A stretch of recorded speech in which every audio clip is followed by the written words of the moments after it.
For many months now, there's been kind of this back and forth about will he or won't he in regards to Donald Trump making an official visit to Britain.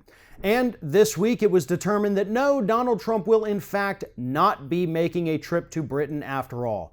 According to Trump himself, the reason he's not going to make this trip is because he thinks that the deal struck by Barack Obama to move the U.S. Embassy in Britain to an off-site location, he thinks it was a bad deal. He thinks we got screwed over in it and we're spending too much money to do it. So they wanted him, according to Trump, to go over and cut the ribbon. He's not going to do it. He's not going to waste his time on it. He's got other things to do.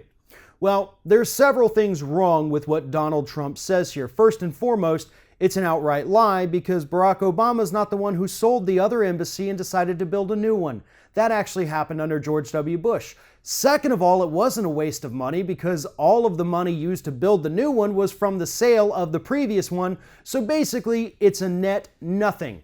We didn't lose money. We didn't gain money. So I don't really see how that's a bad deal considering how we get essentially a new embassy without having to spend any additional money. And third, and this is the most important one, Donald Trump isn't not going to Britain because he doesn't want to cut the ribbon for an embassy he doesn't want. He's not going over there because he understands that there's only maybe a handful of people in that country that actually want him there.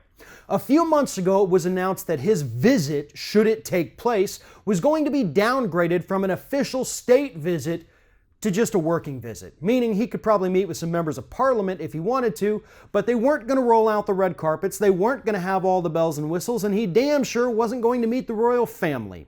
That's why Donald Trump's not going, because he wants to be treated like a big deal, because in his head, he is a big deal. He's the biggest deal there's ever been.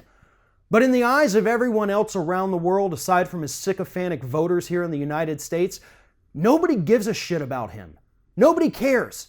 They see through him and they understand what he is about and what he really stands for. For some reason, we have a good faction here in the United States that's incapable of seeing that, but at least everyone else in the world understands it.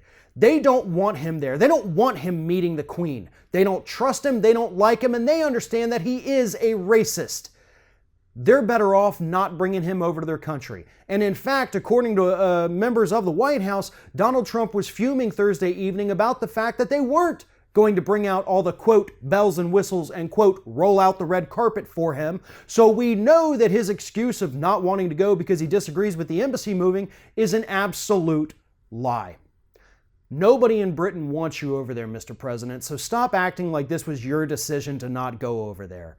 According to reports, the British citizens, the British government, the British Crown made the decision that you weren't coming over to their country about 6 months ago. If you're thinking about subscribing to our channel, I strongly encourage you to do that. But if you're not thinking about subscribing, I would encourage you to start thinking about it, and then once you're thinking about it, actually go and do it. You can see the subscribe button right there on the screen, or if you're watching on a different platform, go to youtube.com/theringofFire.